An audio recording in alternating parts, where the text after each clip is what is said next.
Buenas tardes, hoy es 26 de julio de 2017 y continuamos en España, en esta oportunidad desde la ciudad de Barcelona. En los últimos días y durante el transcurso del simposio realizado en la ciudad de Santo Domingo de la Calzada sobre influencia de la política en la deformación del lenguaje, Sudamérica estuvo presente en las voces del argentino y filósofo Alberto Buela, del disidente venezolano Alberto Franceschi y del profesor ecuatoriano de Guayaquil, doctor Gustavo Pareja. En esta oportunidad, un compatriota de Gustavo Pareja, el ecuatoriano Francisco Núñez del Arco, nos presenta su libro Quito fue España, historia del realismo criollo, a través del cual nos explicará la verdadera historia de la conquista española en América. En minutos, Francisco Núñez del Arco. Francisco Núñez del Arco, gracias por recibirnos en esta tarde de Barcelona del 26 de julio de 2017 para TLV1 de Buenos Aires. Francisco Núñez del Arco es historiador, escritor, ecuatoriano nacionalista y nos va a hablar especialmente de su libro Quito fue España. Francisco, buenas tardes. Hola, bueno, es un gusto nuevamente estar entre las cámaras de TLV1. Ya tuve la oportunidad hace un par de años de ser entrevistado por ustedes a propósito de mi libro anterior, El Ecuador y la Alemania nazi. Y ahora, bueno, estamos con Quito fue España, historia del realismo criollo. Sé que este canal llega a mucho público, especialmente al público que más nos interesa a nosotros llegar, así que bueno, es un honor. Bueno, ¿de qué se trata tu libro, Quito fue España? Bueno, Quito fue España, historia del realismo criollo, es un libro que tiene una importancia fundamental para entender el proceso histórico de lo que significó la separación de los reinos ultramarinos, las provincias ultramarinas españolas en América en relación a la monarquía hispánica universal, que fue en su momento, ¿no? Reinterpretar la historia, revisarla por completo desde las bases mismas de los estados nacionales actuales, en este caso el mío, el Ecuador, que previamente estaba el territorio del reino, de la provincia, la presidencia de Quito, y entender claramente cuál fuera la realidad del proceso independentista, separatista, que llevó finalmente a la realidad, la conformación de lo que es el Ecuador y el presente, ¿no? A nuestra realidad actual del día a día. No es un libro colgado en lo abstracto que pretende buscar solucionar tesis teóricas, sino dar una defensa, como yo lo llamo aquí mismo en estas líneas, al ciudadano del día a día que camina en las calles, que entender su realidad, por qué el Ecuador es lo que es, por qué es un estado fallido, por qué tenemos un problema sociopolítico, económico tan grande, a qué se debe la profunda crisis histórica que vivimos en sus bases reales. Con ese propósito escribí este libro, porque bueno, yo me planteé desde cuando viví en Argentina. Yo pude vivir mucho en Argentina, me permito ser un poco subjetivo aquí, contar un poco la historia, por qué empecé a interesarme en esto y escribirlo. Pero mi identidad se vio, digamos, en conflicto cuando viví en Buenos Aires muchos años, porque bueno, yo había sido criado como fuimos criados todos en América del Sur o en todos los estados actuales, ¿no? Con la visión de, bueno, yo soy ecuatoriano y yo como ecuatoriano no tengo nada que ver con el Perú, ni con Colombia, ni mucho menos con Argentina, ni mucho menos con España. Entonces, al ser eso, tenía una visión muy clara de lo que supuestamente era mi identidad como ecuatoriano. Y empieza a entrar esta identidad en conflicto y en crisis cuando puedo vivir en otros países, en Perú, en Bolivia y finalmente en Argentina muchos años, además de vivir en Estados Unidos, de tener una relación importante con otras culturas que no eran la hispana. Y bueno, y vivir primero en Perú, después ver en Bolivia, finalmente ver en Argentina, que había un sustrato de identidad común, más allá de las aparentes diferencias, muchas veces más formales que otras cosas. Y bueno, decir, ¿qué pasó? ¿Dónde está la identidad que a mí me dieron cuando era niño? Yo soy ecuatoriano y no tengo nada que ver con absolutamente nada. Mucho menos con España, ¿no? España era el monstruo, era el demonio que nos habían explotado, saqueado, violado, matado, en fin, todo esto. La leyenda negra. Y curiosamente de este acercamiento con los países de Sudamérica y mi hecho de residir en muchos de ellos, especialmente en Argentina esos 4 años, que me hacen darme cuenta de que había algo más, de que había pasado algo más. Un dato curioso que podría sorprender a muchos, pero fue una experiencia cultural negativa. La primera gran duda que me trajo eso en Argentina. ¿Por qué negativa? Porque fue una conferencia de un amigo, por cierto, que no voy a decir el nombre ahora.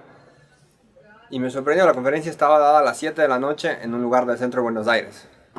Un tema que a mí me interesaba muchísimo. Bueno, yo fui con unos amigos argentinos, yo estuve 5 para las 7. Como buen nacionalista, uno es así formado en esa línea más estructurada. Bueno, a las 7 la conferencia no comenzó. 7:10, 7:15, 7:45 comenzó. Yo decía, ¿qué está pasando acá? Esto es la hora ecuatoriana, no es la hora argentina. Y les digo, ¿qué pasa? ¿Por qué no comenzamos? Y me dicen, no, mira, es la hora argentina.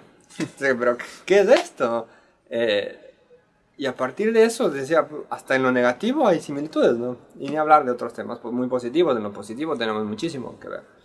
Porque además hay esta visión de que Argentina es un país que biológicamente efectivamente lo es, más europeo, con una migración más reciente y mayor cantidad demográfica, porcentaje. Entonces uno pensaba que la diferencia iba a ser mayor y no lo era. A raíz de eso empiezo a investigar y empiezo a informarme de cómo fue nuestra historia, mi historia. Y regreso al Ecuador, me adentro en eso, y me adentro en cosas que yo había escuchado cuando era niño, y con esto quiero terminar lo subjetivo, ¿no? Porque también había una especie de mito, de miedo a hablar. Yo desciendo de una familia realista, pero eso era visto como una carga, como un lastre. No era visto como descender de, no sé, de las familias próceres, patriotas. Claro. Que era un orgullo descender de eso. En cambio, en este caso era un lastre, como si no, estuvimos del lado de los que no solo que se equivocaron, sino que estaban apoyando al enemigo, al extranjero, al invasor, ¿no? al bruto. Y digo, no, o sea, esta gente debió haberlo hecho por alguna razón. Entonces me empiezo a adentrar y tras muchos años de estudio e investigación bibliográfica y sobre todo documental en Cuba, en Perú, en mi propio país de Ecuador, en España, aquí igualmente en el Archivo General de Indias, en Argentina igualmente, y me doy dando cuenta de la realidad. Primero que no éramos colonias. El primer gran mito de nuestra historia es entender los territorios americanos como colonias de un Estado-nación llamado España, que se entiende España, la España actual en el siglo XXI, que no era tal. Porque el Estado-Nación de España no existía, existe como los Estados-Naciones sudamericanos a partir del siglo XIX, con la fragmentación de la monarquía. Entonces era imposible que haya habido un colonialismo de un Estado hacia territorios extraestatales, porque simplemente no era así. Hay una monarquía que se expande, en términos técnicos de la tardo-medievales, hay una dilatatio Christianitatis, una dilatación de la cristiandad, entonces que expande la naturaleza política y jurídica de sus reinos hacia América, como lo fue previamente en la península aquí, la Reconquista, Castilla, que es el núcleo civilizador fundamental de lo que llega a América, porque lo que llega a América es Castilla, ni siquiera es Aragón, es Castilla. Expande primariamente su naturaleza política y jurídica en la península. Los reinos, el condado semisoberano de Castilla, después del reino, se fusiona con León y van reconquistando el sur. Por eso las libertades castellanas son tan amplias y van generando esa, y bueno, eso es parte importante en entender que éramos un poco más adelante, vamos a andar en eso, y van dotando de su misma naturaleza política y jurídica al resto de los territorios peninsulares, hasta que cuando finalmente se logra la unión con Aragón y la expulsión completa de los musulmanes y la Hispania tota restituta es, que dice Nebrija, finalmente la España visigoda, que era el modelo teórico de la monarquía castellana y la aragonesa, por supuesto, se logra la restauración de todo lo que era la España en el concepto ideal que se tenía en su momento. Y después pasa el mismo proceso en América. Eso es lo que se tiene que entender, porque la conquista se enmarca en eso. Lo que pasó dentro de la misma península, esta expansión, esta dilatatio Christianitatis, esta dilatación de la cristiandad de Europa, pasa en América y vemos una traslación no solo de población, sino de instituciones, de jurisdicciones, de toda la realidad que existía en la península de América. No es una colonia, la colonia tiene un estatuto especial para la explotación económica, comercial, en fin, y es un centro específico para poder obtener recursos materiales específicamente. Pero en cambio los reinos no, hay reinos, se establece definitivamente, ocupan un espacio geográfico. Esto es muy importante para entender la diferenciación. En el capítulo segundo ahondo sobre eso, el imperio y el imperialismo. El imperialismo anglosajón o el imperialismo fenicio antes, que tenían factorías precisas en lugares muy puntuales de la geografía, porque eran las áreas estratégicas que su comercio necesitaban. Castilla no hace esto en América, se expande de forma geocéntrica, telurocrática, digamos, enfrentada a lo que sería una talasocracia en el caso de Inglaterra o de los fenicios, en todo el continente. No están en las costas, sino que se adentran. América del Sur por completo es ocupada por Castilla, igualmente América del Norte en buena parte. Y se quedan, se asientan definitivamente con una población permanente. Es otro de los mitos que también se trata, bueno, muy por encima, porque el objetivo del libro no es explicar, por cierto, el proceso de conquista y demás, pero yo no podía partir inicialmente de la nada a la independencia y ponerme a defender a los realistas, o ponerme a decir que los realistas tenían una posición válida en su momento o hicieron esto porque estaban locos, porque estaban defendiendo la explotación, el latrocinio, a la barbarie, cuando no era así. Entonces tengo que plantear todo el contexto previo de 3 siglos de monarquía, de imperio, en el libro para poder finalmente adentrarme en la independencia. Y bueno, y entender en este caso, por ejemplo, que, retomando el hilo de lo que estaba diciendo, que hay efectivamente una traslación de población. También es otro de los grandes mitos. Solo vinieron hombres, solo vinieron ladrones, solo vinieron saqueadores, que no es así. De hecho, mucho de la flora innata de Castilla llegó a América. Tenemos descendientes de Fernando el Católico en el Ecuador, por ejemplo. Y vienen con familias, vienen con asentamientos. Es verdad que es un proceso difícil y tortuoso la conquista inicial primaria, como es toda conquista, como pasó Alejandro Magno en Grecia. De hecho, nuestra conquista es muy similar a la conquista de Alejandro Magno del Oriente, porque llegan y se asientan primeramente los conquistadores y tienen matrimonios mixtos con la nobleza local, y eso es el primer mestizaje. Pero después empieza a haber traslado de población griega hacia las poblaciones, hacia el oriente, y de población castellana hacia el occidente, en el caso que estamos tratando, y florecen estos reinos americanos. Yo les doy la denominación de ciudades de estado a las sedes de los reinos americanos, porque a diferencia de la tradición feudal medieval, América no hereda esa tradición directamente. Apenas hay 4 señoríos feudales plenos en América, pero hereda en cambio la tradición de las libertades castellanas medievales, porque Castilla, a merced, merced del territorio que necesitaban de conquista en la península, concede muchas libertades a las ciudades y a los famosos fueros para poder asentarse efectivamente en esos territorios que antes estaban ocupados por musulmanes y que en América estarían ocupados por poblaciones previas, prehispánicas, aborígenes. Si se quiere hacer un parangón, lo que pasa en el viejo oeste, en el Far West, con Estados Unidos lo mismo, o inclusive con Argentina, lo que pasa con Rosas en la conquista del desierto, o con Julio Argentino Roca posteriormente para la expansión a la Patagonia. Y bueno, ustedes van a anexionar esto a la Argentina, van a anexionar esto a Estados Unidos, ustedes también van a anexionar esto a la Corona de Castilla, y tienen tales libertades. Van y conquistan y se hacen, pero ahí están reglas. Y eso es lo que pasa en América. Y por eso es tan importante, es la institución fundamental de América, es la institución castellana del cabildo, del ayuntamiento, del municipio. Inclusive en Argentina es muy famoso el tema del cabildo abierto. En América, en Quito también, las primeras autoridades son electas en cabildo abierto. Hay una institución política fundamental que es eso. Los conquistadores rinden sus armas entre los municipios. Y a partir de esto, de estas ciudades, se conforman lo que yo digo ciudades de estado, en el sentido clásico de la palabra, no en el sentido moderno de estado, sino que había un núcleo que tenía una jurisdicción completa en su provincia, y eso era, inclusive hasta simbólicamente es muy interesante ver cómo los reinos americanos, en descripciones geográficas, en mapas, en el mismo reino, en el Salón de los Reinos de Felipe IV, cuáles son los escudos, a diferencia de lo que pasa en la península, que no sé, Aragón tiene su escudo propio, Navarra tiene su escudo propio, Galicia, en fin, Andalucía, el reino de Granada. El nuevo reino de Granada en América, en cambio, o el reino de Quito, o el reino de Chile, las banderas y los escudos oficiales son las de sus capitales, son las de las ciudades. Entonces ahí se ve la importancia, valga la redundancia inclusive, es decir, la capitalidad de las capitales, de las ciudades. Entonces nuestras banderas, nuestro símbolo máximo de los reinos americanos son los escudos de las ciudades. Hay un mapa lindísimo que Carlos III manda a imprimir en 1786 de Sudamérica, de todos sus reinos americanos, y en ese mapa se ven todos los escudos de los reinos americanos y son los escudos de las capitales. Bueno, entendiendo eso, se desmonta por completo el primer trauma histórico que tenemos como hispanoamericanos, que es la mala conciencia en la que nos crían y nos educan, con una propaganda, con una mitología permanente, no con bases históricas, sino con mitografía. Yo en la advertencia hablo claramente, digo que este libro no puede ser leído por cualquiera, tiene que ser leído por alguien que esté desprejuiciado de los conceptos clásicos que nos han inculcado desde niños en el ambiente general de nuestros países.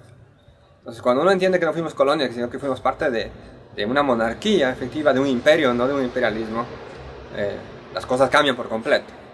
Después seguir desmontando los mitos de lo que sucedía dentro de esa unidad política que era la monarquía hispánica. Por ejemplo, un gran mito que existe en Argentina, en Ecuador, en toda América del Sur, que el criollo no tenía poder político ni económico, que es una falacia completa, ¿no? El criollo accedía efectivamente al gobierno máximo de los territorios americanos, que era el municipio, que era el cabildo, pero también accedía al resto de organizaciones administrativas de la monarquía, que eran muy difusas y muy confusas en muchos casos, porque no es un Estado moderno que tiene una precisión jurídica constitucional que define cada función y cada acción de las diferentes organizaciones del Estado, sino que había las audiencias, que eran tribunales, pero también había gobernaciones, que eran de carácter militar, también había los virreinatos, que a la vez eran una representación del rey en América, que es una institución curiosamente de origen aragonés, no castellana. Entonces todas se van entremezclando, no es algo monolítico como en el derecho constitucional kelseniano, en el fetichismo del derecho constitucional kelseniano, sino que es algo mucho más amplio, y por eso a veces es tan difuso entender para la mentalidad del estudioso actual y de la generalidad de las personas, porque pensamos, no, había esto, había la audiencia, y la audiencia era la máxima autoridad, o había el virrey y no había nada que hacer, y mandaban desde España el virrey hacía lo que le daba la gana. No era nada que ver, había una serie de pesos y contrapesos en las instituciones, de los cuerpos medios de la sociedad. El principal de esos era el cabildo, el municipio, el ayuntamiento, la ciudad, pero había otros, los gremios, los mismos fueros que tenían cada ciudad, por ejemplo, los fueros que son un derecho específico y especial para cada jurisdicción. Por ejemplo, en la península, cuando hubo la reconquista, no sé, Toledo tuvo un fuero que no tenía Valladolid, claro, porque hubo circunstancias especiales en la conquista de Toledo que no tuvo de Valladolid, y los pobladores, los gremios de ciertos toledanos tenían acceso a un derecho que no tenían los otros. En América pasa similar, no tan específico como en el caso peninsular, pero tenemos derechos especiales. Las ciudades, Quito tenía un derecho que no tenía Buenos Aires, Buenos Aires tenía un derecho que no tenía Asunción. Y esas son las antiguas libertades que el Cabildo de Quito, en una representación de 1808, manda a la monarquía, y quejándose porque hubo una irrupción sin duda del absolutismo, que los mismos austrias lo plantean en primera instancia, pero los borbones lo desarrollan por necesidad política real, porque no lo hacían porque se les cantaba. Pero bueno, pero hay una reacción de los cabildos en esa época, y en 1808, cito un documento acá, que el Cabildo de Quito manda esta representación al rey, pidiendo que se respeten sus antiguas libertades tradicionales. Son estas libertades en las que se fundan la constitución histórica de la monarquía hispánica en América. Entonces, ¿eso qué demuestra? Demuestra que la conciencia política de los americanos previo a la independencia era netamente clara de su condición jurídica e histórica y política y social dentro de la monarquía. Sabían que no éramos colonias, sabíamos que no había una dependencia hacia una metrópoli, sabían que había en realidad una conformación total, se sentían y se creían y tenían efectivamente los mismos derechos y las mismas obligaciones que los reinos peninsulares, y eso se repite en documento tras documento. O sea, documentalmente no hay base alguna para decir que los mismos separatistas se plantean en una lucha anticolonial. No, es una lucha más bien de reabsorción, de recuperación de la soberanía en ausencia del rey. O sea, bueno, esto es largo de explicar, pero vale mencionarlo para el propósito de la entrevista y para el propósito de explicar mi libro.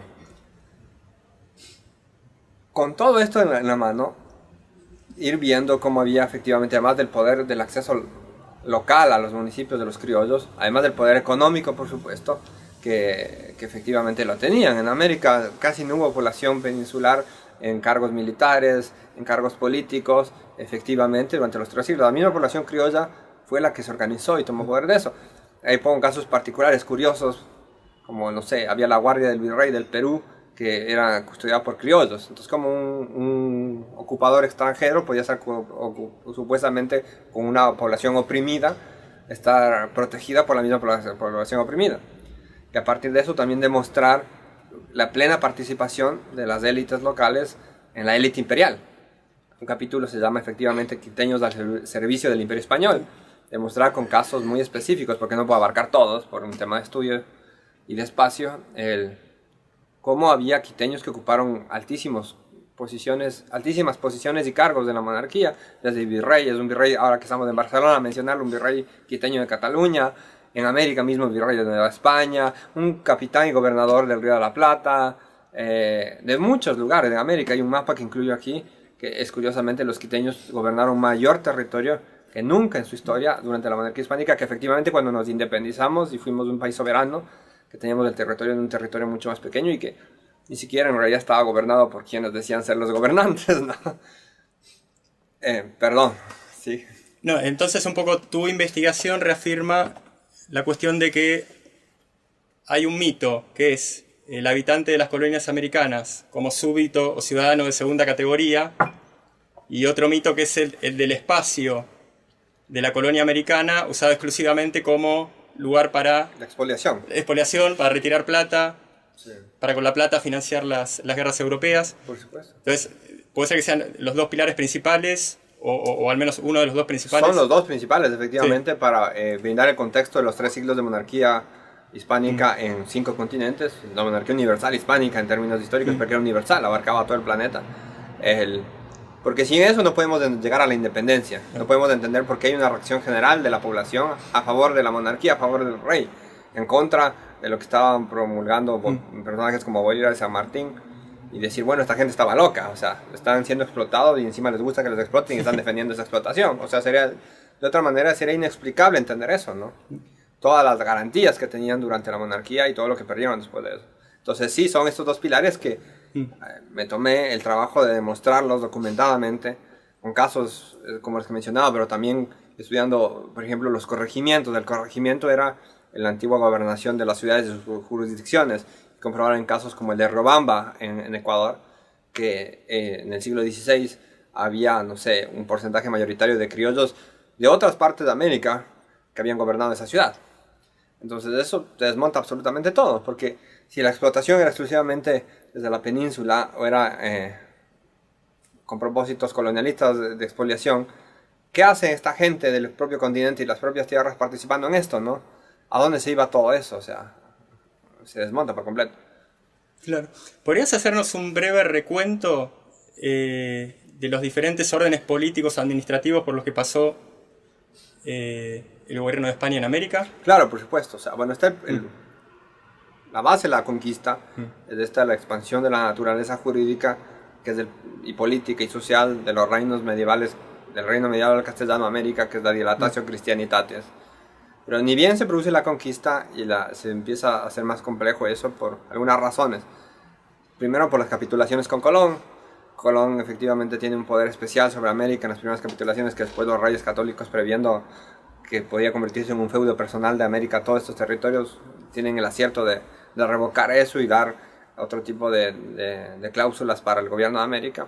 Y ahí viene justamente esa institución, que es una institución aragonesa, que es el virreinato, que es un representante del rey en América, para que se vigile el gobierno de esto y que no haya un exceso de los neoseñores feudales que podían haberse dado en América y que en la península ya habían demostrado ser tan peligrosos. En el caso aragonés específicamente, la nobleza aragonesa se apreciaba de ser quien ponía y decía, no es rey si nosotros no le ponemos. Bueno, hay una frase específica que no recuerdo ahora. Y esto era peligroso en relación al control total del territorio y del gobierno. Y también a los abusos que se producían en contra de la población en su época. Entonces, los reyes católicos, con una conciencia política ya más renacentista, empiezan a entender que no podía suceder eso. Entonces, con el virreinato, el primer virreinato es el colombino, si se quiere, o el de la isla española, que da la autoridad a ese territorio, sobre todo América. Y después, obviamente, cuando ya se produce la conquista del Imperio Azteca y el Tahuantinsuyo en América del Sur, se crean los otros dos virreinatos más grandes históricos que se mantuvieron, el del Perú y el de Nueva España, ¿no? Entonces, haciendo un breve recuento, empezás porque el virreinato fue la primera forma política administrativa. Sí, por supuesto. Luego, bueno, el virreinato fue el que se mantuvo efectivamente hasta la independencia, claro, porque digamos, ahí durante el siglo XVI y XVII la organización es la misma. Cuando hay la guerra de sucesión, suben los Borbones al trono, hay los decretos de nueva planta que afectan a toda la monarquía. En el caso, por ejemplo, acá catalán, lo afectaron para muy bien, porque Cataluña tuvo un ascenso histórico enorme, económico, a partir de eso, que había estado rezagado anteriormente con el estatuto previo. Y en el caso de América hay una reacción mixta. ¿Por qué? Porque muchos de los fueros tradicionales, muchos de los fueros de la organización jurídica dentro de cada ciudad, los derechos, digamos, de las ciudades, se ven afectados, y hay regiones como la de Quito, que se afectan en lo económico y en lo político, pero otras del Río de la Plata también se ve como Cataluña muy beneficiado. Se le crea un virreinato propio finalmente, y pasa de ser un lugar completamente periférico de la monarquía, a empezar a tomar una centralidad en relación a todo lo que significaba ser un virreinato. Y quizás ese es el mayor cambio político, jurídico que sucede durante los 3 siglos de monarquía, porque los decretos de nueva planta crean una nueva institucionalidad en toda la monarquía, ¿no? Que fortalece más a lo que ya es, digamos, un naciente Estado, porque finalmente se empieza a conformar una identidad nacional, estatal nacional, en ambos lados del Atlántico, que la Constitución de Cádiz en 1812 lo acaba de reconocer por escrito, pero que ya sucedía desde muchos siglos previos. Todo el derecho y la realidad política de la monarquía en todos sus territorios se plasma finalmente en esa declaración del artículo de Cádiz, que se podrá estar a favor o en contra de la Constitución, pero que como realidad jurídica en ese artículo específico es muy clara. Habla de todos los ciudadanos españoles de ambos mundos. ¿Quiénes son los españoles? Todos los miembros de la monarquía española, nacidos en la península, en América, en Filipinas, en África, en todos lados. Pero eso es la plasmación jurídica efectiva de un hecho que ya sucedía anteriormente. Y quizá el único cambio mayor que se produce después de los decretos de nueva planta con los Borbones es lo que se produce al final de la monarquía con Fernando VII, después de las guerras napoleónicas, después de la Constitución de Cádiz, de su revocación y todo, que se suprimen los virreinatos y se crean las intendencias. Entonces, técnicamente la independencia no se produce más con virreinatos ni con las ciudades, ya no hay, sino hay ahora sí una organización estatal ya más moderna. El intendente es un gobernador específicamente, en el sentido del Estado nacional, que se puede entender hoy en día un gobernador como en Argentina, el gobernador de la provincia de Tucumán o de Santa Fe o la que sea. Entonces el intendente del Río de la Plata ya es un gobernador en ese sentido estricto de lo que significaba eso, que ya no hay esa situación difusa de instituciones que se mezclan, virreinatos, audiencias, ciudades, todo. Entonces quizás esos son los 3 principales cambios en las instituciones antes de la independencia. Pero el último dura muy poco, porque la independencia finalmente se produce entre 1816, efectivamente en el sur, en el Río de la Plata, y 1824, 25, 26 en el norte, en Nueva Granada. Eso básicamente. Entonces puede ser que en términos actuales podamos explicar este pasado español-americano en lo que hoy llamaríamos en términos de un verdadero federalismo, a pesar de la periferia geográfica eventual de cualquier país. Sí, yo pongo una cita en mi libro de Vázquez de Mella, que es uno de los grandes pensadores españoles del siglo XIX y XX, que él dice: nosotros, los españoles, les hemos dado a ustedes, los americanos, el tan cacareado self-government que dicen los anglosajones, ¿no? Sí. Que el federalismo norteamericano tan afamado en el mundo moderno, en realidad tiene su base jurídica en la tradición política española, en las ciudades y demás. Entonces la base de eso, yo daba un dato curioso hace unos días que di una conferencia en Quito el 4 de julio, que era justamente la independencia de Estados Unidos, que alguien me hizo una pregunta: bueno, ¿y por qué los Estados Unidos son ricos y nosotros pobres y subdesarrollados? Digo, bueno, tienes que leer mi libro para entenderlo. Pero le decía un dato que te va a llamar la atención y que puede llamar la atención a quienes nos están viendo ahora. ¿Cuáles eran los libros de cabecera de quienes fundaron Estados Unidos? Por ejemplo, Franklin. Si uno revisa los primeros dólares emitidos por el Congreso Continental de Estados Unidos, se ven lemas en español, como ahora están en latín, el Novus Ordo Secularum y todas esas cosas. Los primeros dólares tienen frases en español: perseverando. Y yo, entre otras más, no recuerdo los dólares. Aparte porque el dólar era la moneda española que el Congreso de Estados Unidos la adopta, ¿no? Y el dólar dice: este dólar vale un duro español, me parece. Bueno, esto está escrito en el dólar. Pero Franklin no lo hace de loco, porque sus principales ideólogos políticos, que se los tiene muchas veces como Locke y demás, no, eran españoles. Saavedra de Fajardo es uno de ellos. Y toda esta tradición de la ciudad de Estado, digamos, del federalismo, si se quiere, para el uso del entendimiento actual, viene de ahí. La representación en cortes, por ejemplo, que da la monarquía a América, que era un derecho exclusivo, digamos, quizás se entendería solo la península, se produce efectivamente, hay cortes, aunque se reúnen pocas veces en las ciudades principales, que son las sedes de las cortes, son el Cusco en América del Sur y México en América del Norte. También tiene su representación en los parlamentos americanos, que yo les digo ahí, las pequeñas cortes, que son los propios cabildos. El cabildo finalmente legisla, el ayuntamiento legisla a través de las peticiones de la monarquía en relación a sus necesidades. Entonces vemos las leyes de Indias que se van llenando, uno va revisando, son 4 tomos de este tamaño, me parece, las leyes de Indias.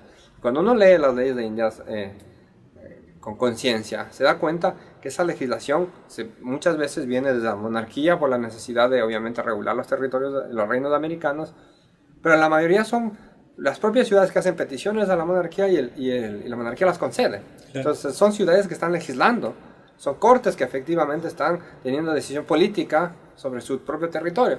El monarca las refrenda, las aprueba y las hace efectivas, digamos. Pero esto era impensable en un sistema que no se podría considerar completo, ¿no? Federal, si se quiere, porque hay efectivamente esta participación de cada territorio en el gobierno completo de la monarquía. Sí. Eso llama la atención en Argentina, por ejemplo, que hay esa lucha grande, quizás del país después de la independencia, que tiene su mayor lucha entre federalistas y unitarios. Una guerra civil de 25 o 30 años, me parece. Que de hecho fue lo que definió la primera mitad del siglo XIX argentino. De lo bueno de lo que sería Argentina después, porque ni siquiera se llamaba Argentina en esa época todavía. ¿Por qué? Porque era esta lucha justamente entre Buenos Aires, que ya estaba queriendo aplicar una idea de un Estado central moderno, y que estaba luchando contra las provincias. ¿Pero qué era esta lucha contra las provincias? Porque a veces eso no se explica bien en la historia argentina. El federalismo no surge de la nada. No es que Güemes o muchos otros agarraron y se pusieron a leer a Locke y a Hobbes y a, no sé, y a tantos pensadores anglosajones, sino que estaban luchando por la tradición de siglos de sus territorios. Y que sí adquirió la forma de federalismo en ese momento específico, pero que ya venía de mucho más atrás. Bueno, no solo en Argentina pasa, aquí Argentina es el país que más lucha por eso, ¿no? Y finalmente gana el federalismo, en teoría, aunque en la práctica es un estado muy unitario Argentina. México también tiene esta larga lucha durante todo el siglo XIX y prueba inclusive la monarquía, el imperio. En Nueva Granada lo mismo. En Ecuador menos, porque en Ecuador la polémica se zanja rápido porque llega García Moreno, que es el presidente que consolida el Estado-Nación llamado Ecuador, y él de un plumazo zanja la controversia y dice esto es un Estado unitario y se acabó. Que era la necesidad en ese momento. Además no se podía comparar a Argentina con Ecuador. Ecuador tiene un territorio 6 veces más pequeño que Argentina, ¿no? Entonces Argentina era obvio que iba a ser más importante esta polémica, y que sé que hasta ahora les preocupa mucho a los argentinos, porque todo el argentino del ambiente nacional es federalista por definición, ¿no?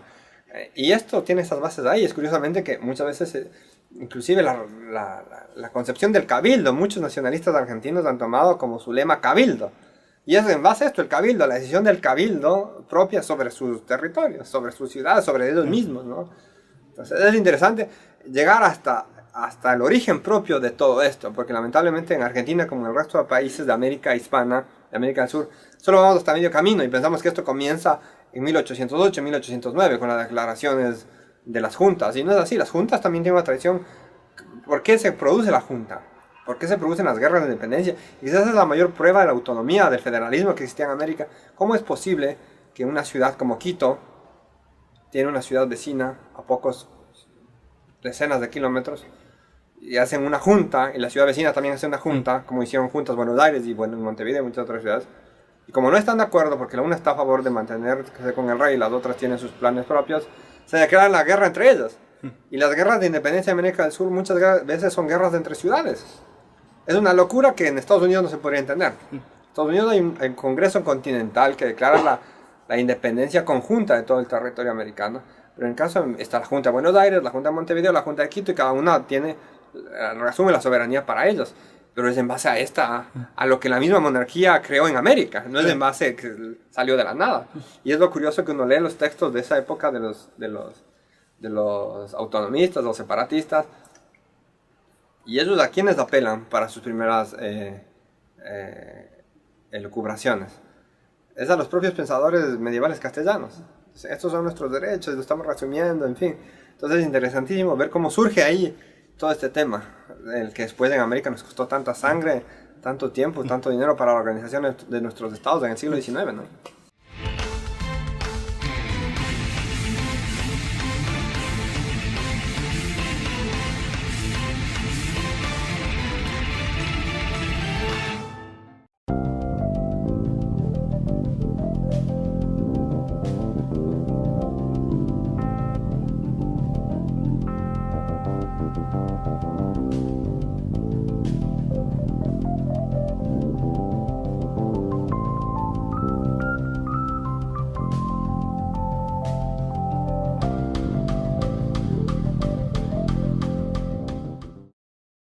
La Guerra Invisible, Acción Psicológica y Revolución Cultural, en coautoría de Lucas Carena y Pablo Dávoli. El libro que revela las maniobras de manipulación psicológica y cultural. La Guerra Invisible, Acción Psicológica y Revolución Cultural, disponible en mercadolibre.com.ar. La Guerra Invisible, Acción Psicológica y Revolución Cultural.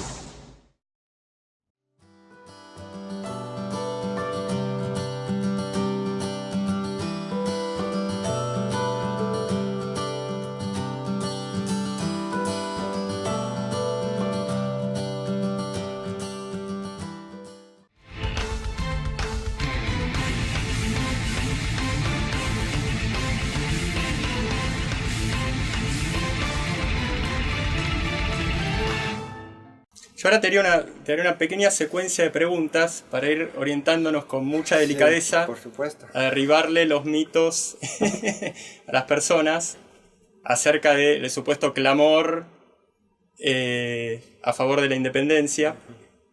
Digamos que, como dice mi compañero González Suárez Palacio, no atacar de golpe, digamos, entrar suavemente a la disonancia cognitiva y no provocar espanto. Entonces, a ver, para que se entienda, vamos a ir delicadamente hacia ese lugar, es el fuerte derrumbe del mito del clamor popular americano en favor de la independencia. Nos estás dando fundamentos de que desde el lado de España, España jerarquiza su territorio y los habitantes de la colonia. ¿Cómo se fundamenta? ¿Qué documentación hay acerca de lo que lógicamente sería la contraparte, lo que tiene que haber pasado desde el lado del habitante de las colonias españolas? ¿Qué documentación hay acerca de que el habitante de colonias españolas tenía el sentimiento de ser realmente un ciudadano español jerarquizado como tal? Claro. ¿Se entiende la pregunta, no? Sí, se entiende perfectamente, sí. Sí. Bueno, quizá la mayor prueba de eso Sí. es algo que nos da la Constitución de Cádiz.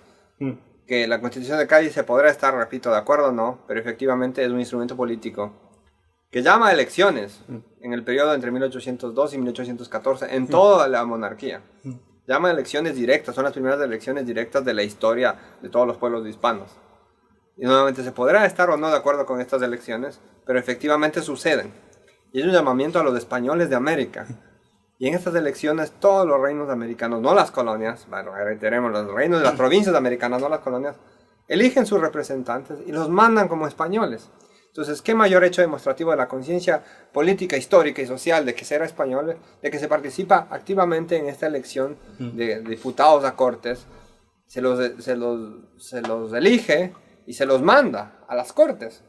Bueno, después Fernando VII reasume el gobierno, abole todo esto, deroga la Constitución de Cádiz y legitima estas elecciones, pero lo importante para el estudio histórico sociológico no es eso. Lo importante es que esta es la mayor demostración en ese momento, que es exactamente el de las independencias y el previo a la separación total, en que los habitantes de América participan en masa para su elección como españoles dentro de un organismo político imperial, que eran las Cortes. Ese quizás es resumidamente el mayor. Sí. Después hay documentos, yo te lo cito aquí en mi libro, los documentos de esa época que hablan, ni siquiera dicen las Indias muchas veces, porque técnicamente hablamos, los reinos eran los reinos de las Indias. El rey no era rey de España, sino era el rey de las Españas y de las Indias, en plural. Y ni siquiera muchas veces hace alusión a las Indias, sino que los cabildos, que son las representaciones propias de la ciudad, los presidentes, los gobernadores, hablan muchas veces de la España americana, dicen esta España americana, o nosotros los españoles americanos, o yo inclusive utilizo documentos de los separatistas, de los independentistas, que ellos mismos dicen, nosotros, los españoles americanos, nosotros, la España de América, muchas veces hacen un reclamo en contra de la monarquía, pero asumiéndose como España, no yéndose en contra de España. Nosotros somos de España y estamos en contra de lo que está pasando con la monarquía y por eso estamos haciendo esto. Inclusive hay constituciones como la de Quito en 1812 que reconocen, aunque es una constitución, la primer documento oficial en lo que ahora es el Ecuador, que habla de independencia, pero reconoce al rey del reino de Quito, Fernando VII. O sea, es nuestro rey, no vamos a pelear con eso. Nosotros somos un reino español que ha asumido su soberanía, como lo podría hacer otro reino en la península, pero nuestro rey es Fernando VII y no se discute, y lo ponen en la Constitución. Y esa Constitución muchas veces por los historiadores actuales se utiliza como la mayor prueba de que era un rompimiento total con la península. Pero ¿cómo puede ser un rompimiento total si en la propia Constitución se está poniendo que el rey es Fernando VII? Sí. O sea, la dinastía de Borbón. Entonces no es solo que es lógico, está en el documento.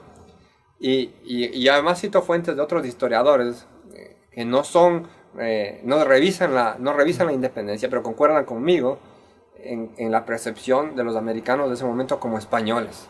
Claro. Como españoles de América y como españoles en totalidad. Entonces, entre muchas otras cosas que aporto ahí. Entonces, ahora avanzando un paso más, lentamente para la gente. ¿Eso fue la pregunta específica o había otra dentro de eso? No, vamos a ir avanzando de a poquito hasta llegar al punto que erróneamente se dice álgido. O sea, que álgido quiere decir frío. Al punto más candente, digamos. Que vendría a ser que la persona común, que tiene una fabricación, digamos, una entelequia, de que la independencia fue una gesta surgida desde el pueblo. Entonces, para llegar suavemente a ese lugar vamos a ir subiendo un escalón. Entonces, ahora nos acabas de demostrar que el sentimiento del habitante de las colonias era el de sentirse un ciudadano jerarquizado de la Gran España. La Gran España. Ahora damos otro paso más a partir de esta base que ya es bastante sólida, bastante contundente. Vamos a entrar ya en el juego de lo que son los conquistadores, supuestamente los líderes de una gigantesca insurgencia americana en contra de dominio imperial español. Entonces, si vos nos acabas de fundamentar, el ciudadano de la colonia americana se sentía un ciudadano español jerarquizado. Ahora, ¿por qué la historia nos dice justamente que estos líderes en favor de la libertad surgieron de un clamor popular? Tiene que haber sido absolutamente lo contrario. Claro. Entonces, ¿cómo nos fundamentas como historiador el hecho de que nos han mentido en relación a que la insurgencia en favor de esta independencia contra el imperialismo español no tenía un apoyo o tenía un apoyo mínimo o era un paralelo con lo que es ahora el independentismo catalán o el vasco también, con una gran propaganda pero con un apoyo insignificante? Claro. Bueno, quiero mencionar una cosa antes para colar toda la idea. Sí. Es que, por ejemplo, para terminar, la Constitución de Cádiz tenemos esta representación política que en masa respondía por los pueblos hispánicos. Y curiosamente, cuando se establecen ya las constituciones propias de los estados en América, pasa todo lo contrario. Son constituciones oligárquicas, exclusivistas, que reducen, por ejemplo, la Constitución de Ecuador en 1830 y la después de 1835, te dice que tú tienes que, para ser ciudadano ecuatoriano, tener una cantidad de dinero, una cantidad de propiedades, no aristocrática, oligárquica, que reduce la ciudadanía al 5% de la población del país. Antes la Constitución de Cádiz recoge la tradición hispánica, todos somos ciudadanos españoles, y antes de la Constitución de Cádiz, las leyes de Indias te reconocen como súbdito de la corona de Castilla a todos los habitantes de los reinos. Y tú como súbdito tenías más garantías y más derechos que como ciudadano del Estado ecuatoriano. Podías dirigirte directamente al rey para pedir justicia, podías dirigirte directamente a los municipios, a las cortes, tú como súbdito de la corona, para ejercer efectivamente un reconocimiento político, jurídico, lo que sea, sobre tus acciones. Las constituciones, la del Ecuador, pongo específicamente, hay otras muy similares, borran eso de un plumazo, igualan todo el mundo hacia abajo. ¿Por qué menciono esto antes de responder la inquietud que dices? Porque eso está muy vinculado a cómo reaccionaron los pueblos hispánicos de América ante la independencia. primero no era gente que desconocía su realidad, la vivían día a día. Entonces alguien que vive día a día la realidad sabe lo que pasa y sabe lo que vive. Entonces no tenían que informarse, no era una cuestión doctrinaria ni ideológica, sino que era defendiendo la realidad de su momento específico. Por eso mismo tenían unas garantías y unos derechos establecidos históricamente, que hubiera sido una cosa de locos que la mayoría de la población se fuera en contra de eso. ¿Cómo se van a ir en contra de ellos mismos? O sea, hubiera sido impensable a nivel más práctico, sin hablar de ninguna otra situación de carácter ideológico, llamémoslo así. Entonces, ¿qué pasa? Y propiamente ya en el proceso juntista primero, de 1809 a 1812 más o menos, donde se incluye la Junta de Buenos Aires, que hay una reacción efectivamente popular que apoya muchas de estas juntas. ¿Pero por qué la apoyan? Porque las juntas hablan a favor del rey, a favor de la monarquía. Utilizan todo un lenguaje muy específico a favor de la monarquía, a favor de las instituciones, que no es raro que la gente reaccione, apoyando masivamente a lo que uno lee la declaración de la Junta de Quito del 10 de agosto de 1809 o la del 25 de mayo de 1810 en Buenos Aires. Nosotros estamos aquí reunidos por Fernando VII para la monarquía. Y eso sale en manifiestos al público y más, no es raro que la gente reaccione a favor de eso. Las intenciones eran otras, se movían otros hilos, pero la generalidad de la gente tenía una intención clara de apoyo a eso por esa misma razón. Inclusive así, las juntas fueron rechazadas al unísono, porque esa es la primera parte del proceso revolucionario separatista.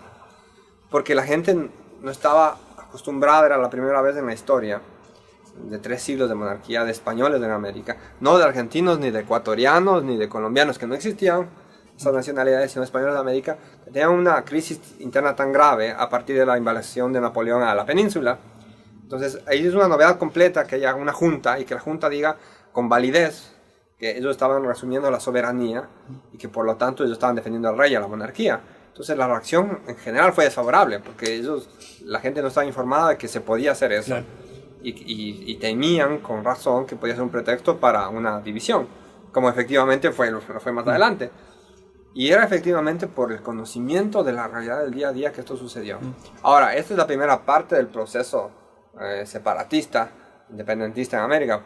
En el caso argentino, el Río de la Plata se zanja eso en 1816 con el Congreso de Tucumán, porque declara la independencia, se acabó. Y la guerra se traslada al resto de territorios. San Martín y Bolívar van por Chile, van por Venezuela, Nueva Granada, Quito, Perú, cerrando una táctica de pinza, de tenaza a la monarquía para destruirla,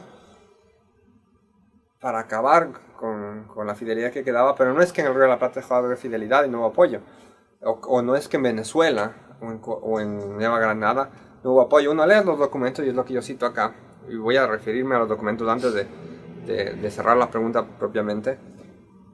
¿Cómo logran la recluta de la gente? ¿Cómo logra San Martín y cómo logra Bolívar llevar a la gente a la guerra efectivamente? A través de procedimientos forzosos. Yo tengo una carta de Bolívar, que la cito en el libro, que habla de Quito específicamente. Y él dice, todo ha sido sobre violencia, palabras textuales. Hemos tenido que sacar a la gente de las iglesias, de los montes, porque cuando escuchaban que había recluta, la gente se iba en desbandada, o se metían a las iglesias, porque la iglesia tenía el derecho de asilo, como ahora lo tienen las embajadas de los gobiernos extranjeros. Te metías a la iglesia y en teoría nadie podía sacarte, nadie. Ni el rey podía sacarte, era un derecho. Tú podías estar condenado por un crimen y a muerte, te metías en la iglesia y no te sacaban. Tenía que salir él por su voluntad o la iglesia lo entregaba, en fin, pero no, el rey ni nadie podía entrar. O sea, a que entendamos que no era solamente un derecho consagrado, sino que se violaron la norma consuetudinaria, la norma efectiva. O sea, hasta lo que la gente más confiaba y creía se violó. Y se recluta a la fuerza, la gente se la manda amarrada. Hay cartas también que las cito de Bolívar. Hemos tenido que mandar a esta gente amarrada al campo de batalla. Y ojo, San Martín hace algo muy similar en Argentina también. No cito esos documentos de San Martín porque no es el caso de mi estudio, la independencia argentina, la independencia del Ecuador. Pues el proceso es muy similar. Los llaneros venezolanos vienen obligados a América, vienen obligados al resto de América. Los quiteños que son llevados del Perú también son llevados amarrados. Y hay cartas como la de Olmedo. Olmedo se dirige a San Martín, es una de las pruebas, ahí está documentadas en este libro, pidiéndole para la independencia de Quito que le mande soldados rioplatenses y soldados peruanos que efectivamente después llegaron a la batalla de Riobamba, por ejemplo, la batalla de Pichincha, porque dice, acá no logro conseguir gente. Y le pide desesperadamente, le manda varias cartas a San Martín, Olmedo, que era el presidente del gobierno de Guayaquil, diciendo, por Dios, mándenme, pero... Y San Martín le respondía, acá tampoco la gente quiere ir. Entonces se soltaban la pelotita entre ellos, que decía, ¿cómo quieren hacer la independencia si no hay nadie que luche? Y por eso empiezan estos métodos salvajes de recluta, de leva masiva, que no se habían visto jamás en América. Hay en el caso específico del Ecuador, y seguramente si se investiga en el resto de países de América se descubrirá, hay masacres que se producen por esta leva forzosa. En 1823, un año después de la independencia oficial, aunque en realidad la resistencia realista en Ecuador dura hasta 1826, y en unas partes de América, es curioso, como un paréntesis, donde más dura la resistencia realista efectiva es en Venezuela, en la tierra de Bolívar. Los últimos llaneros realistas se rinden en 1845 ante Páez. 1845, estamos hablando de 20 años después de oficialmente cerrada la independencia. En Quito, en 1823, se produce una masacre. ¿Por qué? Porque Bolívar manda un bando y dice, bueno, esto hay que agarrar. Le manda al general Bartolomé Salom. Por cierto, Bartolomé Salom, se ha dicho de paso, era de origen sefardita. A que reclute la gente. Entonces, no logra reclutar. Hace un fusilamiento de unos realistas para traer a las personas a la plaza, que era la plaza histórica de la Inquisición, por cierto, en Quito. Y en esa plaza se reúne, se aglutina muchísima gente para ver los fusilamientos. Y ya a propósito, en esta plaza, valga estos detalles que nos están en el libro para ver la hazaña de los libertadores, porque usualmente las ejecuciones no eran ahí, sino eran en otro lugar de la ciudad, muy apartado. Se lo hace en medio de la ciudad para poder atraer a la mayor cantidad de gente posible y para poder reclutar a la mayor cantidad de gente posible.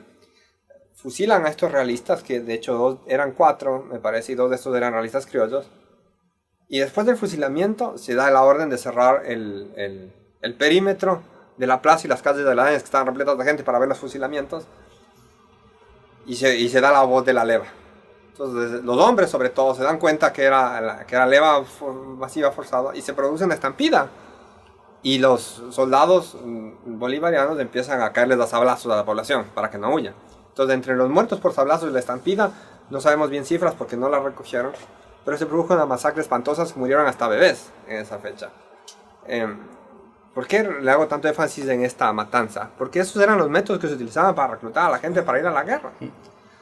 ¿Y qué es lo grave de esto? Que el mismo cabildo quiteño, que era el cabildo gran colombiano, o sea, el cabildo de la República Independiente, hace una elevación, una queja a Bolívar sobre la matanza. Y frases textuales que están en mi libro. Nunca la ciudad de Quito, y quiero explicar esto porque antes de 1810 hay una masacre que protagonizan los soldados realistas de Lima, que eran todos mulatos y pardos, en contra de algunos que se habían sublevado y también en la ciudad. Y esto es por la historiografía ecuatoriana oficial, es muy explotado. Los realistas, su brutalidad, yo le pongo ahí, los comparan, dicen, eran como los nazis, no perdonaban nada, mataban todo, exterminaban a todo. Y se ha magnificado, hubo en realidad 300 muertos, pero se ha magnificado, entonces una especie de mito nacional que no se puede topar esa fecha porque mataron, 6 millones de realistas, de patriotas. Y las otras masacres, las efectivas que sucedieron documentadas, nunca se les habla. Volviendo a lo que estaba diciendo, el Cabildo de Quito, que ya era el Cabildo independentista, era el municipio, la autoridad republicana, se queja ante el propio Bolívar porque, y palabras textuales de los representantes de la ciudad, nunca se había visto este tipo de violencia y de masacre y de sangre en nuestra ciudad. Lo dicen las propias autoridades colombianas. Entonces, si sale eso de un documento de boca propia de ellos, ¿qué podemos esperar? ¿Qué es lo que sabemos por boca de ellos? ¿Cuáles serían los hechos reales? O sea, es mucho peor de lo que hemos podido llegar a saber. Y eso pasa en toda América. En toda América, a ciencia cierta, hay núcleos realistas, por ejemplo, en Pasto, que es la Vendée de América del Sur. La Vendée, para los que no saben, de quienes nos están viendo, fue el bastión de la lucha en contra de la Revolución Francesa. Está Santa Marta también en Nueva Granada, en la actual Colombia. En Argentina también, en el norte argentino hay una reacción realista muy importante que nunca se habla. Inclusive Argentina es de los pocos países en América del Sur que tiene conmemorativos para los realistas criollos. no recuerdo exactamente ahora el lugar, pero uno va y tiene hay lugares, no hay placa, hay una placa. Por ejemplo, en el resto de países no hay ni una placa, ni un monumento, nada que hable, pero Argentina lo tiene. Y ni hablar de las poblaciones indígenas, las poblaciones negras, que en el caso del Perú, con Huachaca, o los araucanos, que nunca efectivamente estuvieron incorporados a la monarquía, pero que tenían un pacto histórico y jurídico, que la reconocían todos los privilegios de sus tribus a la monarquía, que hasta ellos se suman a la lucha en contra de los independentistas. Esto se agrava más todavía, también fue un caso ejemplar ahí, cuando Bolívar empieza a traer tropas extranjeras, trae a ingleses, a irlandeses, a alemanes, y en Venezuela pasa un caso curiosísimo, que lo pongo ahí, que lo relata además uno de los generales irlandeses de Bolívar, no lo relata un enemigo de Bolívar, sino uno de los... Cuando desembarcan en La Guaira, se adentran por la montaña para bajar a Nueva Granada y después a Quito y al Perú, y los indios guajiros realizan una masacre brutal de los ingleses. Los indios en contra de los ingleses, es una cosa que no se podría... Los indios ahora de la monarquía. Y un dato curioso que cuenta ahí, en ese documento es extenso, no lo puedo resumir aquí, que entre las cosas que pudieron llevarse, saquear después de la lucha con los indios, encontraron un libro que era de Carlos IV, y era padrino personal de todo de esa tribu. Carlos IV lo había padrinado en su momento, y había una relación especial, digamos, con el monarca. Entonces, estas cosas son anecdóticas, pero son interesantes para ver la relación que había de los súbditos con su monarca. ¿No? A veces se tiene como que no, el rey era una especie de figura perdida ahí en medio de la nada, y los otros pobres eran explotados y robados y violados y saqueados todo el día, ¿no? Aparte, eso es algo lógico que no necesita ninguna comprobación documental, y que todos los americanos nos debemos preguntar: ¿cómo es posible que 3 siglos haya habido una población cómplice con un tipo de violencia y de explotación y de exploración que nos han acostumbrado a entender que se llevó efectivamente durante ese tiempo? No hay nadie que pudiera llegar a soportar tanto tiempo, a menos que hubieran sido, no sé, bestias de carga. Ni las bestias, porque hasta las bestias se rebelan en un punto. Entonces eso es parte de la lógica, además de toda la documentación que me refirió actualmente, ¿no? Entonces, cerrando el círculo de una valoración justa de la historia a partir de un revisionismo histórico muy, muy fundamentado, muy documentado, creo que ya nos diste las bases suficientes como para llegar al punto central, que es el que le acomode las ideas a la gente en cuanto a qué es lo que realmente pasó. Entonces tenemos un ciudadano de las colonias absolutamente jerarquizado por España, en un primer nivel. Un ciudadano de las colonias jerarquizado por España, al que un movimiento independentista aparentemente justo y genuino y popular le quita derechos. Entonces podemos llegar al punto crucial. Claro. ¿Cuál es el lugar, el significado, qué había en la mente de este conjunto de personas llamadas héroes de la independencia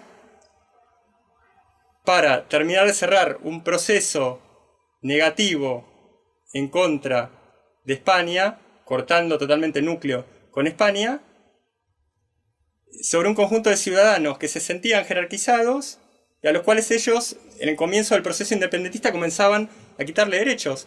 Entonces, ¿cuál era la cabeza de estos héroes de la independencia? Puede ser, como me contó un amigo, que hayan estado digitados de alguna forma por Inglaterra, de manera de reemplazar un dominio político por un dominio económico, de una manera absolutamente subliminal, Claro. Y corrosiva, Sí, y subversiva. por supuesto. Bueno, Sí. en América, como sabemos,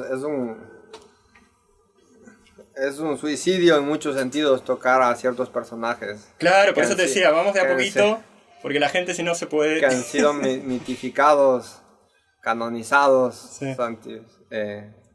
divinizados inclusive, ¿no? Y yo he escuchado gente que no, bueno, habrán hecho lo que habrán hecho, pero el Libertador no se lo puede tocar. O sea, respuestas así de absurdas, ¿no? O sea, Sí. ¿quién era este señor que no puedo yo estudiarlo, investigarlo y decir cómo pasaron las cosas?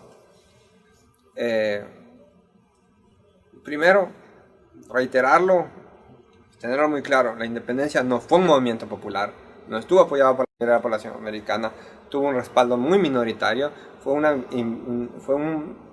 un hecho histórico y político logrado por una minoría y a base de la fuerza y la imposición.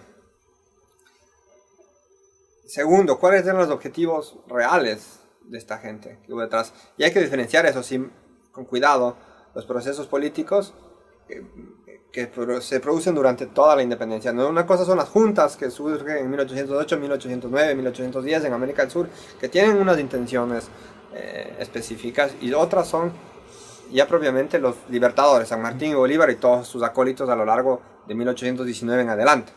Si bien en el sentido histórico forman parte de un solo proceso, pero hay diferencias y es importante anotarlo porque puede ser que haya habido juntas como la de Montevideo de 1808 o la de México, que en la historiografía no las considera. ¿Por qué? Porque fueron juntas que apelaron, sí, a la autonomía de los reinos, pero a la consolidación de la monarquía. Entonces, a veces solo se tiende a utilizar los episodios de la historia que más le conviene al discurso independentista, separatista. A diferencia de Bolívar y San Martín, que directamente su intención ya era una separación y división total. Entender a partir de esto que lo que pasa no es un proceso en contra de España. Entender que España también era América, que todos los territorios americanos eran parte de las Españas y de las Indias. Entonces, en realidad es un proceso en contra de nosotros mismos.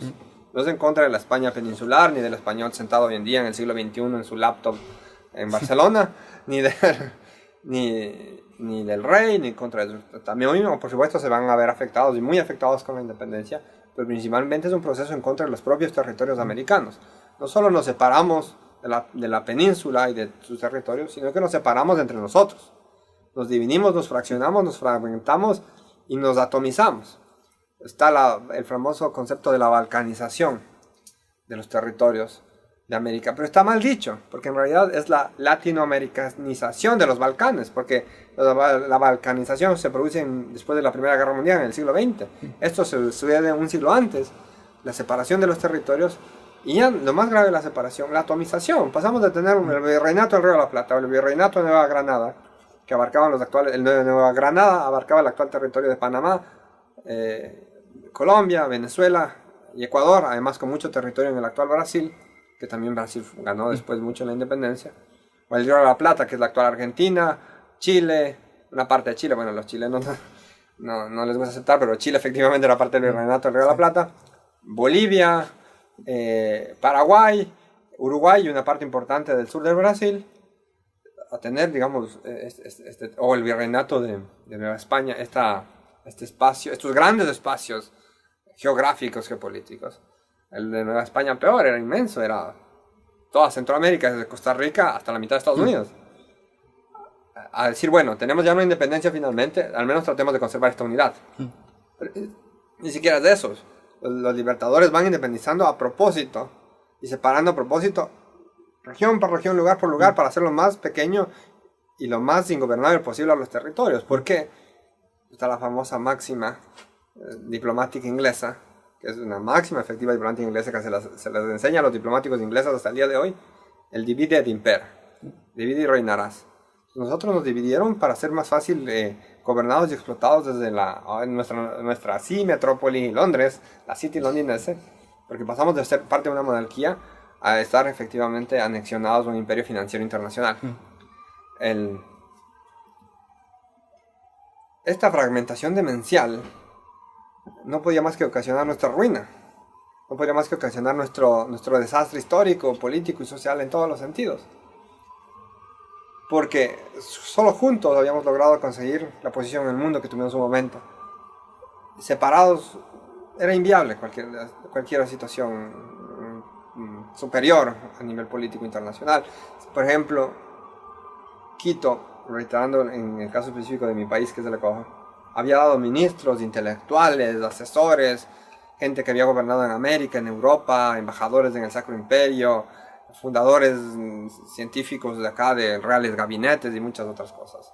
Formaban parte de una civilización universal dentro del occidente, a reducirse a lo que después fue el Ecuador, un país de 263.000 kilómetros cuadrados, que en muchos casos no tenía ni siquiera autoridad sobre su propio territorio, como pasó en muchos otros países. Argentina fue el caso así, y nos sumimos en un caos y en una perversión total que finalmente nos privó de ser lo que podíamos haber sido, nos privó de ser nosotros mismos. Y para mí esto es lo más grave, esto es lo más grave. Hay un autor español que yo lo cito, que es Ullate Favo, que dice: españoles que no pudieron serlo. Y eso es quizá lo más grave, en españoles en el sentido más amplia de la palabra, porque nos excluyeron de nuestra propia civilización. Nos excluyeron y nos convencieron de que nos formábamos parte de esa civilización. Y había sido una civilización externa, ajena, que nos conquistó, nos dominó, nos explotó, nos sacó todo lo que pudo y después se fueron. Pero era imposible que se vayan, porque no podíamos irnos nosotros mismos de lo que somos. Como dice un expresidente de Colombia, que también lo cito en mi libro, hemos querido independizarnos hasta de nuestra propia sangre, y no es posible porque la sangre española nos corre por las venas. No podemos hacerlo. Entonces, ahí viene el tema grave de los libertadores, la mitificación y la divinización de esta gente.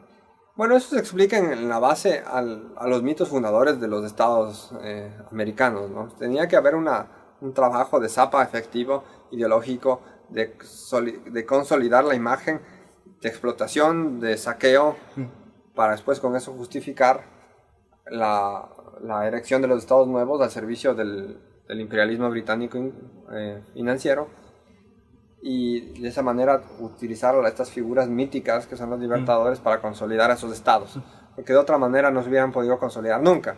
Si no hay un mito fundacional, un estado nacional no se puede fundar. Entonces, ¿qué mitos fundacionales podíamos tener nosotros como estados sudamericanos nuevos, creados ex nihilo, de la nada? Hasta los nombres históricos se negaron en muchos casos, como en el caso del Ecuador. Hay un nombre histórico que lo reconoció la monarquía hispánica y todo el reino de la provincia de Quito, y nos pusieron a Ecuador el nombre de una línea imaginaria en medio de la nada. Sí. En el caso del Río de la Plata fue un poco más consecuente, porque le pusieron a Argentina, en fin. Pero había esta intención deliberada de crear estos mitos fundacionales para dar una base identitaria a los futuros estados, y con eso impedir cualquier reacción futura. Porque hubo intentos de restauración de la unidad imperial en el mismo Ecuador en 1845, expediciones nuevas que salieron del Ecuador, no de la península. Gente que fue a Europa a decir, bueno, tenemos que volver a reunificar esto y vamos a traer un ejército y vamos a proclamar un reino y nos vamos otra vez a hacer lo que éramos. Entonces, inclusive protagonizado por propios generales de Bolívar, es lo más curioso. Pero el problema es que, ¿cómo se evitaba eso a largo plazo? Porque esto era gente que había participado en el proceso efectivamente, y que sabían cuál era la realidad política, económica y social de su momento, pero para el futuro había que justificarlo, y estos mitos justificatorios iban a pasmar cualquier tipo de acción. Porque es lo que nos pasa ahora. ¿Cómo se puede defender eso? ¿Cómo se puede defender el horror frente a la maravilla que significó liberarnos de ese horror? Y entonces estas figuras son impulsadas, sobre todo los dos libertadores de América del Sur, Bolívar y San Martín, con esa carga mítica que está trasplantada al ideario de nuestros países, a lo inconsciente colectivo, utilizando palabras junguianas, y que impide la reacción de nuestra gente. Y por eso es tan delicado comentar estos temas, ¿no? Claro. Porque a veces cuando se confrontan los hechos y se muestra quién estaba detrás, que había un interés particular no solo de Inglaterra, sino de las sociedades que manejaban Inglaterra detrás de ella, como la masonería, que yo lo menciono directamente en mi libro, y bueno, y todos los hilos del poder real, que está inclusive más allá de eso, quienes controlan la City de Londres, quienes controlan hasta el día de hoy la política internacional en el mundo. Hay ese interés de fraccionamiento, de división de la potencia que históricamente se había interpuesto, se había puesto, les había no solo dado un par, sino les había derrotado históricamente. Entonces era obvio, era una venganza de unos enemigos. Los libertadores, en ese sentido, responden directísima y sin duda alguna a estos intereses. Está probado documentadamente, es más que comprobado ese hecho. Pero lamentablemente, como en el inconsciente colectivo de nuestros países existe esta divinificación de ellos, es delicado toparlos. De una anécdota personal, cuando saqué este libro, tuve un problema no tan grande como con el Ecuador y la Alemania nazi, que lo conté aquí en TV1 hace unos años.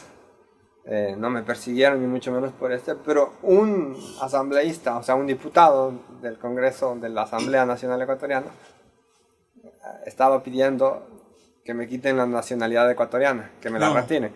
Pero como constitucionalmente no es posible eso, porque la constitución actual quitó esa figura, menos mal, porque si no me habían quitado. O bueno, no, quizás no menos mal, pero ahora tendría que estar viajando con un pasaporte de apátrida, no sé. No fue posible, ¿no? Pero llegó a ese tipo de reacciones, ¿no? Porque obviamente estaba... Y lo más gratificante en mi caso es que cuando han podido leer el libro, no se me refuta. Yo muestro los documentos de Bolívar, muestro las... Entonces no se me refuta, sino que se me insulta. Se me va al lado a Dominen. ¿Cómo? El libertador y esas cosas. Digo, pero si usted me comprueba que algo de lo que está ahí es mentira, yo me retracto. Yo no estoy inventándome las cosas, estoy utilizando documentos, datos fidedignos, que aparte se pueden leer inclusive literalmente en el libro. Como no es posible resulten al ataque, se reducen al ataque, al insulto. Pero lo que se tiene que entender es que este no es un ataque en contra del pueblo ecuatoriano, ni en contra del pueblo argentino, ni en contra del pueblo colombiano actual. Después de todo hay 2 siglos de independencia efectiva. Hay estados, naciones conformados, hay una identidad que de a poco sí se ha ido formando en estos espacios, aunque el sustrato común hispánico permanece y permanecerá. No es un ataque a eso, porque a veces el argentino, por ejemplo, el argentino que es muy orgulloso de San Martín, cuando escucha estas cosas, o el venezolano ni hablar, de Bolívar, piensan que es un ataque contra ellos, o directamente contra su país. Y no se trata de eso. En realidad es un ataque en contra de quienes propiciaron la caída inicial de sus países. Porque si hacemos un estudio, un análisis genealógico del subdesarrollo de la dependencia nuestra, vamos a encontrar que la raíz de eso son justamente Bolívar y San Martín. Yo sé que esto suena muy fuerte, suena muy duro. Por eso fui preparando. Para muchos, pero yo no he sido un pionero en este estudio. Tenemos grandes estudiosos como Julio González en Argentina, Sañudo en Colombia, o Corcio Tálora en Colombia también, que es un gran pensador. Inclusive Carlos Villanueva, que era un diplomático venezolano hace un siglo, son los primeros que empiezan a darse cuenta de estas cosas, a desenmarañarlas y a mostrarlas. Yo pienso que ahora ha sido una ocasión propicia con el Bicentenario, que muchos nos hemos estado cuestionando esto, en relación a decir, bueno, ¿qué pasó hace 200 años y qué va a pasar de ahora en adelante, ¿no? Y entenderlo. Y cuando se confronta la realidad, cuando se confrontan los hechos, no hay nada que hacer, no hay que darle vuelta al asunto. Nos topamos directamente con esto. Nos topamos con la intervención extranjera y nos topamos con lo más grave, la destrucción de nuestro imperio, de nuestra monarquía española, que eso hay que entenderlo, porque cuando se habla del imperio español es el imperio español de los españoles, de los de allá en la península ibérica, bueno, acá en la península ibérica, que nos explotaban y que se aprovecharon de todo. Y cuando se entiende la realidad histórica de lo que fue la monarquía, se entiende que fue nuestro imperio, que fue nuestra monarquía y que la destruyeron y con eso nos destruyeron a nosotros. Y que la única forma de adquirir una conciencia real de lo que somos es entender este proceso histórico, es entender que detrás estuvo Inglaterra, estuvo los hilos que manejan realmente Inglaterra y que estuvieron los traidores de nuestras patrias. Y estuvieron los traidores porque las palabras hay que decirlas como son, los traidores son traidores. Y la mayor prueba de eso no es ningún libro de historia. La mayor prueba para todo sudamericano es conocer la realidad del día a día de su país.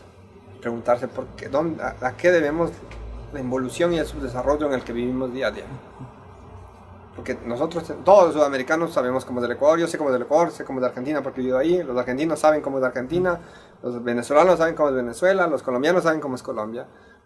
Y si analizamos eso en contexto, ¿cómo es posible que haya pasado en Estados Unidos todo lo contrario a lo nuestro, si las intenciones eran igual de favorables, igual de loables de ambos lados? Entonces, por sus frutos los conoceréis, dice el Evangelio. Y los frutos de nuestros libertadores han dado su sabor muy amargo a todos nuestros pueblos. Y para mí, eso lo pongo en la conclusión del libro, además de todas las otras ideas al respecto, es quizá la mayor prueba del accionar de estas personas. Porque si en verdad hubiéramos tenido libertadores y gente que nos quería llevar hacia una mejor condición, lo hubiéramos visto en los hechos, plasmado efectivamente en todo lo que sucedió después, durante el siglo XIX y el XX, y no lo hemos visto. ¿Cuál es el origen de eso? Nuestros libertadores. Ahora, yo con esto, y quiero irme despidiendo, acabando, puede ser, a menos que, bueno, haya otra pregunta u otra intervención. También entender que efectivamente la monarquía previó, y en uno de los capítulos lo nombró, la independencia. No se trata de que no iba a haber una independencia. Eran territorios tan dilatados, tan grandes, tan difíciles de abarcar en un punto, a pesar de que la administración española demostró en 3 siglos de imperio una impecabilidad que nuestras administraciones actuales le envidiarían. Pero ellos previeron con mucha anticipación, Carlos III, Carlos IV, la necesidad de que para que no hubiera esta destrucción desde afuera, hubiera una independencia concordante desde la misma monarquía. Y se planificó que hubiera reinos en América y que hubieran sido mucho más orgánicos. Mantener, por ejemplo, el virreinato del Río de la Plata como una monarquía, con un territorio mucho más grande, sin pasar por una guerra desoladora de independencia, ni con una deuda externa adquirida por nuestros libertadores para pagar esa guerra, que la seguimos pagando hasta hoy, porque ese es el origen de todas nuestras deudas externas. Y entender que la monarquía hispánica era justamente eso, un sistema político real, que estaba pegado a la realidad de las cosas, a los hechos. Que toda esta previsión, inclusive la de independencia, se basa en eso, en el estudio de la realidad. Porque el gran problema de la América hispánica posterior a la independencia es que estamos llenos de abstracción, llenos de idealismo. Entonces todo se ha juzgado en base a los ideales y no a los hechos. Entonces se ha dicho, los ideales de Bolívar eran una maravilla, quería unificar América, aunque América ya estaba unida. Pero ¿cuáles fueron los hechos de Bolívar? Los ideales de San Martín también eran una maravilla, pero ¿cuáles eran los hechos de Bolívar? ¿Cuáles eran los ideales de la monarquía hispánica y cuáles fueron los hechos de la monarquía hispánica? Eso también hay que confrontarlos. Y cuando confrontamos los ideales, los abstractos con los hechos, toda la película cambia, toda esa farsa se desmonta y nos confrontamos con lo que somos y con nuestra realidad y con nuestra verdad. Y para mí quizás ese es el mayor daño que nos ha hecho la independencia hasta el día de hoy, que no nos podemos liberar. Que vivimos de abstracciones, que vivimos de irrealidades. Entonces siempre estamos hablando, esto es muy loable o esta intención podría... Pero los hechos contradicen completamente eso y nunca llegamos a concretar nada. Porque siempre estamos hablando de un ideal supuesto de nación que no existe, más que en los libros. Francisco, 2 pequeñas preguntas antes de terminar en relación al presente. Pues es muy importante justamente interpretar el presente a la luz de todo lo que nos has explicado. Hay 2 frases que ya podemos decir son de la sabiduría, prácticamente son de la sabiduría popular. Hay que entender la historia para entender el presente y la historia se repite.